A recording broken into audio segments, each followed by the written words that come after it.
Laura Sabino, você por um acaso sabe qual foi o maior orgulho do Bolsonaro durante o governo dele? Definitivamente essa é uma coisa que eu não sei. Então, sabe quem também não sabe? Ele. Presidente Bolsonaro, qual o principal feito do seu governo que você considera que foi assim marcante do seu governo? Tem algumas coisas, né? Há pouco tempo você não via as cores verde e amarela por aí. Hoje não é, você vê em qualquer lugar. Uma bandeira na janela, uma fazenda, uma vara de bambu, pano verde, amarelo, azul e branco lá em cima, tá? A volta do patriotismo. O cara não consegue citar absolutamente nada que ele fez no governo, então ele reseta para as configurações de fábrica e responde esse negócio daí que vocês viram. Até porque ele não pode falar que construiu o hospital, praticamente não fez universidade e sabotou, né, as medidas de segurança durante a pandemia. Tem que inventar uma besteira dessa daí mesmo. Mas vamos pensar um pouco a respeito dessa resposta paia que ele deu. Nos últimos anos a gente ouviu muito essa conversa sobre sequestro dos símbolos nacionais. Bom, então nessa lógica, os símbolos eram nossos e o bolsonarismo roubou, certo? Mas será que eles foram nossos mesmo algum dia, Ian? Então, para começar, a gente precisa lembrar que os símbolos nacionais têm uma função específica, que é apagar a luta de classes. E a gente consegue ver esse apagamento ao longo de toda a história do Brasil. E eu e a Laura, como historiadores, vamos puxar a sardinha pra nossa brasa aqui, né? Sabe aquele papo de bandeira verde e amarela, hino, heróis da história nacional, é Dom Pedro pra lá, é Tiradentes pra cá? Todo brasileiro aprendeu a respeitar esses símbolos, a cantar o Ouvira das Piranhas Masas Plácidas. Isso quando não aprendeu moral e cívica pros mais velhos. Só que tem uma coisa que a gente não é ensinado na escola, que é por que a gente faz isso? Por que bandeira? Por que hino? Pra que a gente precisa de heróis da pátria? E principalmente, quem esses símbolos estão representando de verdade? E é justamente isso que a gente vai descobrir aqui hoje. Solta a vinheta, DJ. Liberta!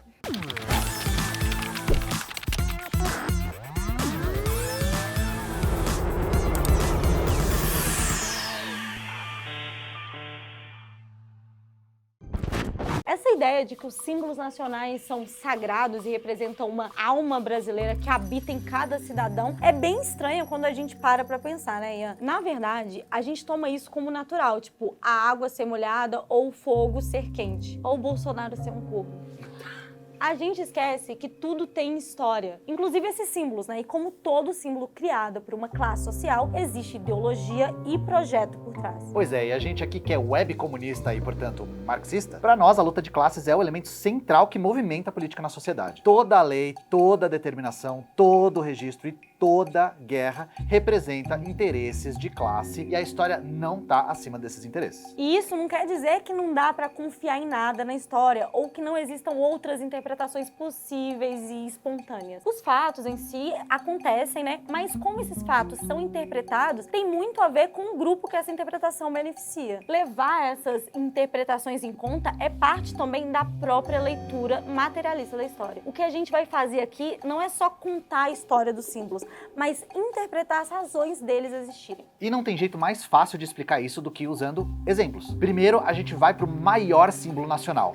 Essa bandeira aqui que depois do Bolsonaro tá dando gatilho em vocês, eu tenho certeza disso. A historinha que vocês com certeza ouviram é de que as cores da bandeira representariam as riquezas naturais desse país que foi feito pra dar certo. O verde seria a nossa floresta, o amarelo representaria o ouro, o azul representa esse céu que se estende sobre o território gigante pela própria natureza e, por fim, o branco representaria a nossa vocação pra sermos pacíficos. Tudo muito lindo, mas é isso mesmo? Não, claro que não. A bandeira do Brasil segue o mesmo padrão de cores da bandeira imperial, que é esse trambolho aqui, esse lixo aqui. A bandeira do Império tinha as cores da família que estavam no poder. O verde é da família Bragança, de Dom Pedro I, e o amarelo é da casa do Habsburgo, dinastia de onde se originava a Imperatriz Leopoldina da Áustria. A bandeira também tem uma cruz da Ordem de Cristo, uma coroa imperial e um ramo de tabaco e de café, representando as riquezas nacionais. E não é engraçado que as riquezas nacionais dispostas na bandeira são justamente duas drogas, Ian? Drogas essas cultivadas por pessoas escravizadas. A primeira bandeira brasileira exaltava a monarquia, drogas produzidas com a mão de obra, escravas e Deus, claro, acima de tudo. Mas aí vocês sabem que veio a República e as cores ficaram iguais. Por que isso aconteceu? Quando a República foi proclamada, teve uma disputa entre diferentes alas republicanas. Os chamados radicais defendiam uma bandeira que imitasse a dos Estados Unidos, que chegou a ser usada por pouco tempo e é feia pra um caralho. Mas aí um intelectual positivista chamado Teixeira Mendes e outros republicanos ficaram revoltados com o fato de ser uma bandeira imitação vira-lata de outro país e encarregaram um pintor chamado Décio Vilares de elaborar outro modelo. A bandeira que surgiu daí é a nossa atual bandeira nacional.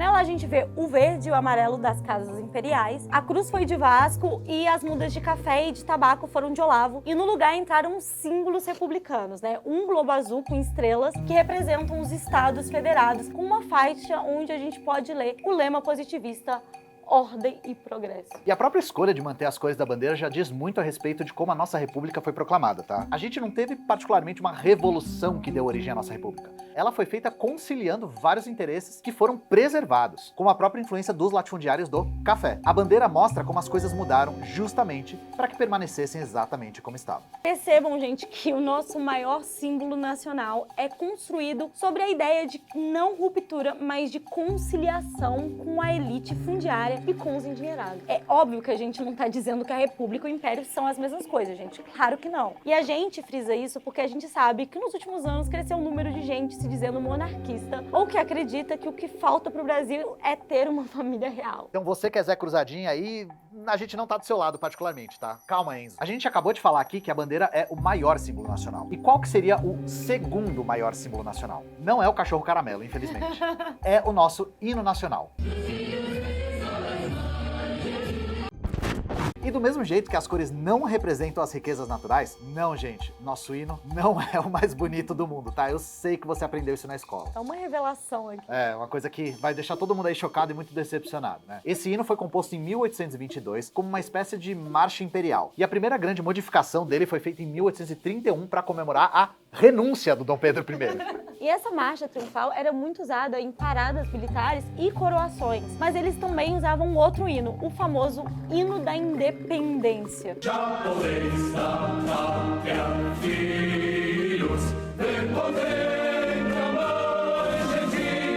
Nessa época, né, a melodia variava de região para região, muitas vezes usando ali elementos típicos de cada província. A forma atual do hino nacional só foi finalmente definida depois da República, lá em 1909, em um processo nada tranquilo. E do mesmo jeito que aconteceu com a bandeira, os republicanos mais radicais rejeitaram as melodias usadas no Império e passaram a utilizar a Marselhesa como hino nacional. E caso você não saiba, a Marselhesa é uma música da Revolução Francesa, que virou hino da República Francesa depois.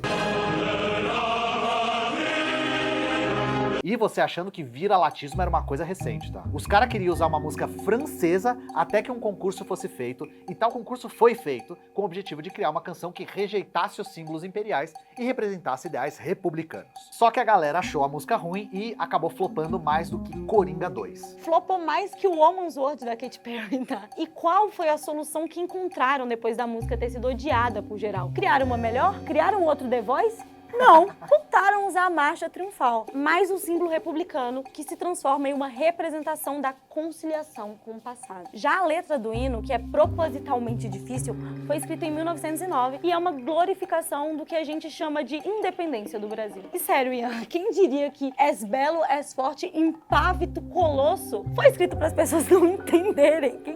Quem poderia prever, né? E por que a gente tá falando independência, entre aspas? Porque foi uma independência que manteve tudo que dava para manter da estrutura colonial. Uma monarquia portuguesa, o latifúndio e a escravidão. E essa letra confusa pra caramba aí é muito inspirada no parnasianismo, que era justamente um movimento literário que gostava de ficar usando palavra difícil. E além da coisa da independência, entre aspas, o hino também celebra as riquezas naturais, a beleza do país e o seu povo pacífico e austero. E isso era muito longe da realidade do momento, tá? O Brasil passava por várias rebeliões e guerras civis, como por exemplo a Revolta Armada de 1894, a Revolução Federalista de 1895 e a mais sangrenta de todas que eu sei que vocês conhecem, a Guerra de Canudos em 1896. Então essa ideia de que o brasileiro é acomodado e não se revolta com nada, não é nada nova, é tradição já. Então o hino finalizado em 1909, somado com a bandeira, consolidava a visão do país ideal para as elites. Pacífico, socialmente harmonioso e destinado à grandeza pela exploração das suas riquezas naturais. E isso é importante, tá? Esses símbolos são o Brasil que as elites querem construir, não um Brasil real, que é tudo menos harmonioso. Gigante pela própria natureza. Parece até piada, né, Ian? Porque o Brasil ficou gigantesco na base de invasão, genocídio dos povos indígenas, além da repressão de diversas rebeliões e guerras civis. A bandeira nacional e o hino foram sim pensados para simbolizar viabilizar um projeto de país unificado. Olha o que aconteceu em Canudos, né? O Exército da República foi convocado para destruir uma comunidade de camponeses que se auto-organizavam na Bahia. Não porque os caras, sei lá, viraram o Coringa do Batman, mas para impor um projeto que precisava atingir todo o território para funcionar. Mais de 25 mil pessoas foram mortas. Se isso é pela própria natureza,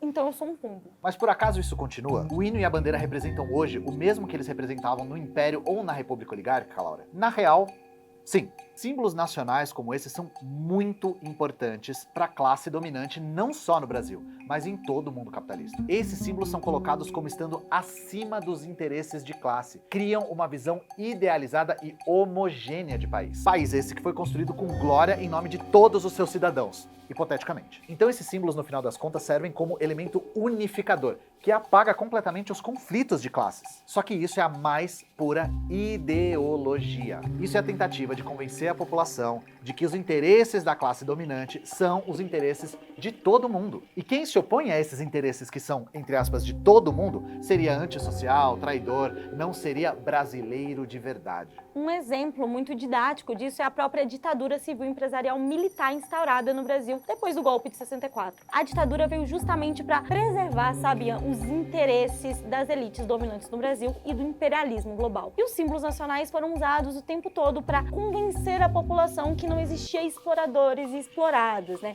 Apenas brasileiros. Somos todos brasileiros. Vamos dar uma olhadinha, gente, em uma propaganda feita no pior momento da ditadura militar, que foi o governo do ditador Médici, que durou de 69 até 74. Brasil, gente pra frente, construindo esta nação, com trabalho permanente, com firmeza e coração. E no passo de gigante, levo meu Brasil avante. Vamos todos cantar a uma só voz, o Brasil é feito por nós. Vamos todos cantar a uma só voz, o Brasil é feito por nós. Oh, oh, oh, oh, Brasil.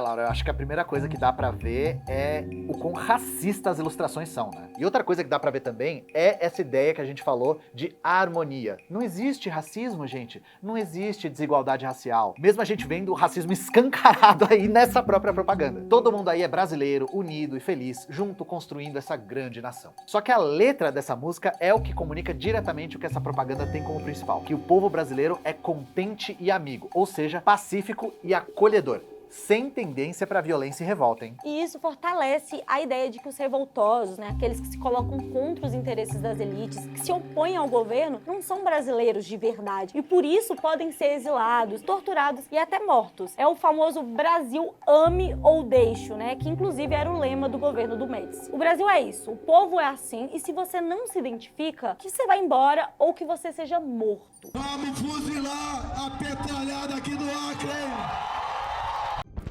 A continuidade harmoniosa do passado, o povo pacífico e a exploração das riquezas naturais são ideais formadores dos símbolos nacionais. Isso tudo é pensado pela classe dominante e imposto para a classe trabalhadora. Afinal, é preciso impor a ordem aos trabalhadores para que a elite tenha progresso. E não é exatamente isso que o Bolsonaro tentou fazer durante o governo, resgatando a bandeira verde e amarela e os símbolos nacionais? Porque a função da extrema-direita na política é a proteção violenta do status quo. E é por isso que quando o Bolsonaro fala que agora ele vê a bandeira brasileira em todo o lugar, é porque ele também tá tentando resgatar todos esses valores que a gente falou. Esse é o ponto. Ele tá resgatando um país agroexportador, que tá explorando todos os seus recursos naturais sem nenhum limite, que não tem nenhum tipo de desigualdade nem social e nem de raça. E, por um acaso, quem discorda de tudo isso não é patriota de verdade. E isso, Ian, contando que o que o governo Bolsonaro mais fez foi tentar entregar o Brasil de bandeja para os Estados Unidos. Então agora que você sabe que patriota bolsonarista é um delírio coletivo e um projeto ideológico,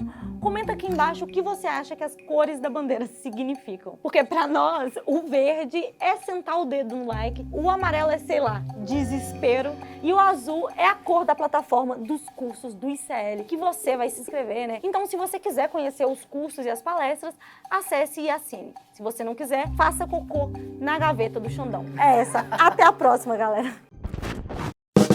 E aí, Chico, vamos me incorporar, amigo? Velho, agora. Rapaz, que estampa é essa, rapaz? Gostou? Pô, Comprei na loja de CL. pô, tá agorinha. Vista a coragem. Leve a luta com você. Camisetas da comunidade mais corajosa do Brasil. Acesse souicl.com.br e garanta já a sua.